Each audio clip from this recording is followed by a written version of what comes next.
भीमा नदीकाठच्या नागरिकांसाठी मोठी आणि अत्यंत महत्त्वाची बातमी। दौंडवरून पाण्याची आवक वाढल्यामुळे उजनी आणि वीर धरणातून तब्बल 94,000 क्युसेक पाण्याचा विसर्ग सुरू करण्यात आला आहे। त्यामुळे पंढरपुरातील चंद्रभागा नदीच्या पाणी पातळीत मोठी वाढ होण्याची शक्यता असून प्रशासनाने नदीकाठच्या गावांना हाय अलर्ट जारी केला आहे। संपूर्ण अपडेट जाणून घेण्यासाठी हा व्हिडिओ शेवटपर्यंत नक्की पहा। राज्यात सुरू असलेल्या मुसळधार पावसामुळे भीमा नदीच्या वरच्या भागातून मोठ्या प्रमाणात पाणी उजनी धरणाकडे येत आहे। दौंड येथून सध्या 89,097 क्युसेक पाण्याचा प्रवाह उजनीकडे येत आहे। या वाढत्या आवकामुळे धरण व्यवस्थापनाने विसर्गात वाढ केली आहे।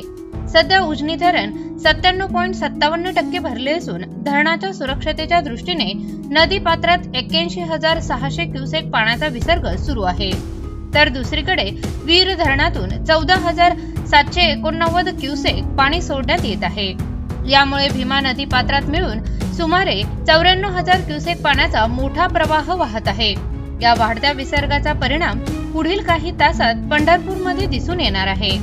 चंद्रभागा नदीची पाणी पातळी वेगाने वाढण्याची शक्यता असल्याने नदीकाठच्या गावांना आणि नागरिकांना सतर्क राहण्याचे आवाहन प्रशासनाने केले आहे।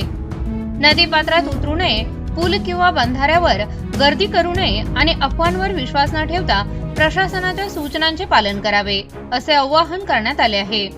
विशेष म्हणजे हवामान विभागाने अंकी पावसाचा अंदाज वर्तवला असल्याने पुढील काही तास अत्यंत महत्त्वाचे ठरणार आहेत। उजनी धरणातील पाण्याची आवक कायम राहिल्यास विसर्गात अंकी वाढ होण्याची शक्यता नाकारता येत नाही।